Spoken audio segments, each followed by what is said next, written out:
मोदी तेरी खबर खुलेगी, मोदी तेरी गुंडागर्दी नहीं चलेगी, मोदी तेरी खबर खुलेगी, मोदी नहीं चलेगी, गुंडागर्दी नहीं चलेगी, तानाशाही नहीं चलेगी, तानाशाही नहीं चलेगी, तानाशाही बंद करो, तानाशाही बंद करो, मुर्दाबाद मुर्दाबाद, लोकतंत्र की हत्या बंद करो, लोकतंत्र की हत्या बंद करो, बीजेपी सरकार मुर्दाबाद, बीजेपी सरकार नहीं चलेगी, तानाशाही नहीं चलेगी। हिंदुस्तान के लोकतंत्र में जो काला धब्बा लगा है, जिस प्रकार से नरेंद्र मोदी जी की तानाशाही ने यह साबित कर दिया कि हमने लोकतांत्रिक व्यवस्था पे विश्वास नहीं रखना, और तमाम विपक्षी पार्टियों के कम से कम 150 सांसदों को उन्होंने निलंबित करके ये साबित कर दिया कि नरेंद्र मोदी जी हैं वो तानाशाही है और भारतीय जनता पार्टी है ये इंडिया गठबंधन से डर चुकी है। और जिस प्रकार का माहौल उन्होंने देश में बनाया है, उन्होंने ये तय कर दिया है कि हमने देश को लोकतंत्र की तरफ नहीं तानाशाही की तरफ हमने लेके जाना है। इसी कड़ी में जिस प्रकार का ये पूरा एपिसोड हुआ है, इससे आप लोग देख सकते हैं कि आज आजादी के बाद पहली मर्तबा ऐसा हुआ है कि तमाम विपक्षी पार्टियों को उन्होंने संसद से बाहर करके सिर्फ सत्ता पक्ष के और मोदी जी के चहेते चाटुकार अंदर बैठ के संसद चला रहे हैं। इस प्रकार की व्यवस्था इस देश को नहीं चाहिए, इस प्रकार की व्यवस्था आम जनता को नहीं चाहिए, और इस प्रकार की व्यवस्था कांग्रेस पार्टी और इंडिया गठबंधन को नहीं चाहिए। और हमें विश्वास है ऐसी व्यवस्था कहीं कोई भी देश नहीं चाहेगा जिस प्रकार से नरेंद्र मोदी जी ने ये काम किया है। सर, लोकतंत्र की हत्या हुई है सर। ये देखिए लोकतंत्र की हत्या है, बिना सांसदों के बिना विपक्ष के जब संसद चलती है तो ये लोकतंत्र की हत्या है।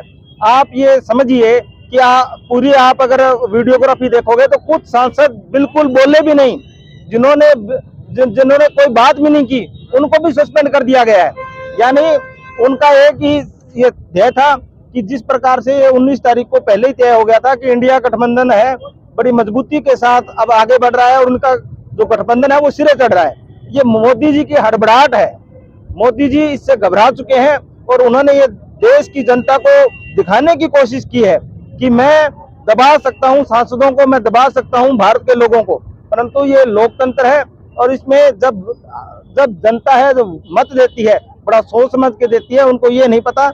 और आने वाले वक्त के अंदर जो 2024 का है आने वाला चुनाव है, उसकी बुनियाद वो तानाशाही से रखना चाहते हैं और इंडिया गठबंधन है ये तानाशाही के खिलाफ लोकतंत्र में जो है अपना विश्वास जता के भारतीय जनता पार्टी को बाहर करना चाहती है। मिमिक्री वाला काम तो जो पहले तो नहीं हुआ, उससे पहले भी काफी मिमिक्री के बनते रहते हैं, जैसे कोई राहुल गांधी के भी बने हैं, मोदी जी के भी चलते रहते हैं। तो इतना बड़ा देखियो मिमिक्री का जो मामला है वो इतना बड़ा मुद्दा नहीं था। ये संसद के बाहर कुछ भी होता है। बहुत से सांसद मोदी जी क्या करते हैं, उनके जो नेता है किस प्रकार से राहुल गांधी के प्रति और सोनिया जी के प्रति उन्होंने किस प्रकार से वो जो है अभद्र भाषा भी प्रयोग करते हैं। परंतु संसद के बाहर सब कुछ चलता है, परंतु संसद के अंदर क्या हुआ उसको देखने का विषय है। और आप मिमिक्री की बात करोगे तो आज से 6 महीने 8 महीने पहले जिस प्रकार से नरेंद्र मोदी आप देख रहे हो कि इसी प्रकार से कर रहे हैं, इसी प्रकार से कर मिमिक्री तो वो होती है संसद के अंदर। संसद के बाहर कौन क्या करता है इससे बहुत ज्यादा फर्क नहीं पड़ता। पर सरकार मुद्दों से भाग रही है, इसका मतलब बिल्कुल मुद्दों से भाग रही है। और ये कोई इश्यू नहीं था, इश्यू ये था कि आपने 140 से ज्यादा सांसद आपने बाहर कर दिए, हमारे संसद से बाहर कर दिए। आप अब कौन से बिल पास कर रहे हो? ये तानाशाही का है रवैया। आपने किसी से कोई बात नहीं कर रहे, सांसदों से राय नहीं ले रहे, डिक्टेटरशिप का जो चरम पे है। आप समझिए कि जो स्पीकर होता है या उपराष्ट्रपति जी हैं उनकी एक मर्यादा है, वो चाटुकारिता कर रहे हैं। इसमें मैं बोलने मुझे कोई अर्थ नहीं है। कहते हैं जी मोदी जी युग पुरुष है 21वीं शताब्दी के, महात्मा गांधी के बराबर उसको दिखाया जा रहा है। इस प्रकार की प्रणाली है, हम सहन नहीं करेंगे और इंडिया गठबंधन है मजबूती से भारतीय जनता पार्टी का विरोध करेगी और निश्चित रूप से 2024 के चुनाव में आपको रिजल्ट भी देखने को मिलेगा।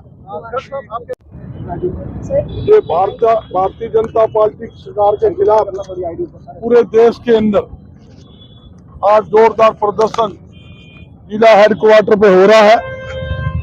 ये दोनों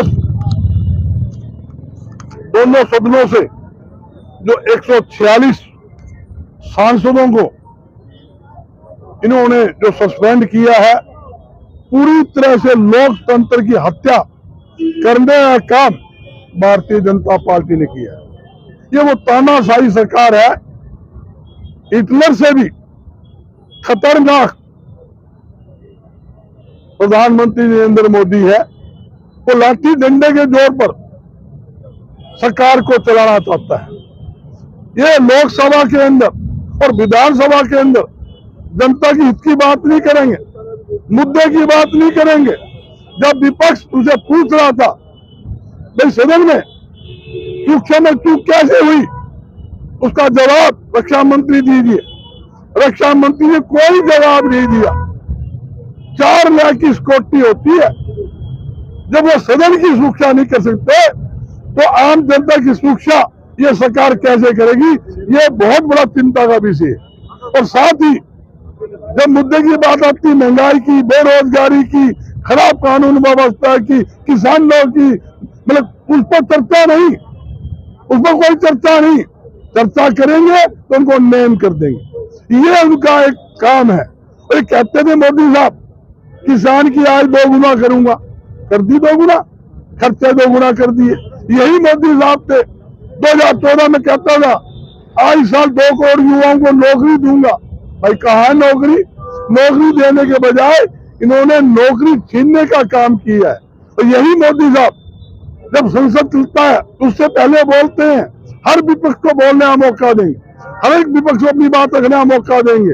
लोकसभा स्पीकर भी यही बोलता है, जब सदन चालू होता है तो किसी को बोलने का मौका तक नहीं दिया जाता, किसी को अपनी बात रखने का मतलब मौका कोई बोल ले उससे पहले उसको नेम करके बाहर निकाल दिया जाता है। 22 तारीख की किसान रैली आप लोग करने जा रहे हैं, उससे पहले एक बड़ा अपडेट आपको बता दूं, कृषि मंत्री ने किसानों से माफी मांगी जो उन्होंने टिप्पणी की। देखिए ये होप है कांग्रेस की रैली का? देखिए, जहाँ कृषि मंत्री है जेपी दलाल जी, एक बार नहीं किसानों के खिलाफ 20 बार वो बयान दे चुका। और किसानों के खिलाफ तो हरियाणा का मुख्यमंत्री भी खिलाफ है। केंद्र की और प्रदेश की दोनों सरकार पूरी तरह से किसान, व्यापारी, मजदूर विरोधी सरकार है। हमेशा इन्होंने किसानों के साथ जाति की है। आप देखिए इनके राज के अंदर 750 किसान शहीद हो गए, किसानों पर लाठीचार्ज की, आंसू गैस के गोए दाबे, किसान के बच्चे आज भी जेलों के अंदर पड़े हैं। सिर्फ किसानों की बात करते हैं, ना किसानों को फसल का दाम देते, ना किसानों की फसल खरीदते, ना उनको मुआवजा देते। पूरे हरियाणा ही पूरे देश के अंदर किसान मुआवजा के लिए जगह जगह धरना दे रहे हैं, ये कहते हैं मुआवजा दे रहे हैं। तो ये इससे निकम्मी और भ्रष्ट सरकार हो नहीं सकती। ये वो सरकार है जनता को साथ तानाशाही रवैया अपनाते हुए जनता की मतलब आवाज को रोकने के लिए लगी हुई है। हमारे चुने हुए सरपंच है उनके साथ जाति कर रहे हैं। एक हमारी महिला सरपंच जब मुख्यमंत्री स्टेज के ऊपर बैठी थी, जब उसने अपनी बात रखने की कोशिश की तो उसको बात रखने नहीं दिया। आपके सामने खड़ी है, उन्हें सम्मान का दुपट्टा, एक महिला का दुपट्टा सम्मान का होता है, उन्हें अपना सम्मान का दुपट्टा मुख्यमंत्री पैरों के नीचे घेर दिया। इससे बड़ी शर्म की बात मुख्यमंत्री नहीं हो सकती है। मुख्यमंत्री जी जनसभा संचालन करते हैं, क्या कहते हैं, एक माता खड़ी होती है, कहती मुख्यमंत्री जी नशे के कारण मेरा 25 साल जवान बेटा मर गया, नशे के कारण मेरा पति मर गया, अब नशे का व्यापार को रोकिए, काम को रोकिए। क्या कहता मुख्यमंत्री, तो बैठ जा, तो किसी भुखाई आई हुई है। ऐसा मुख्यमंत्री पूरा 9.5 साल में एक भी काम मुख्यमंत्री गिना दे, किसान के हित में किया हो, व्यापारी के हित में किया हो, आम जनता के एक तो मुद्दा गिना दे भी हमने ये अच्छा काम किया। सिर्फ जनता को निचोड़ने का काम किया, इसके सिवाय कुछ नहीं किया। ये स्थिति सरकार में मौजूदा सरकार ने 146 हमारे सांसद है उनको निलंबित करने का जो काम किया है, देखो सबसे बड़ी लोकतंत्र की हत्या आज इन्होंने की है। आपने देखा होगा कि जो सांसद चुने हुए सांसद है, आज वो सांसद को निलंबित नहीं किया, वो आज जनता की आवाज को दबाने का काम किया है। तो आप देख रहे हो कि जगह जगह, क्योंकि आज के दिन जो बीजेपी मौजूदा सरकार है वो बुखला चुकी है, क्योंकि उनकी हड़बड़ाहट है वो सामने नजर आ रही है। आज के दिन जो हमारे 165 से ज्यादा वो सांसद है, उनको निलंबित करके सामने दिख रहा है आपके साथ।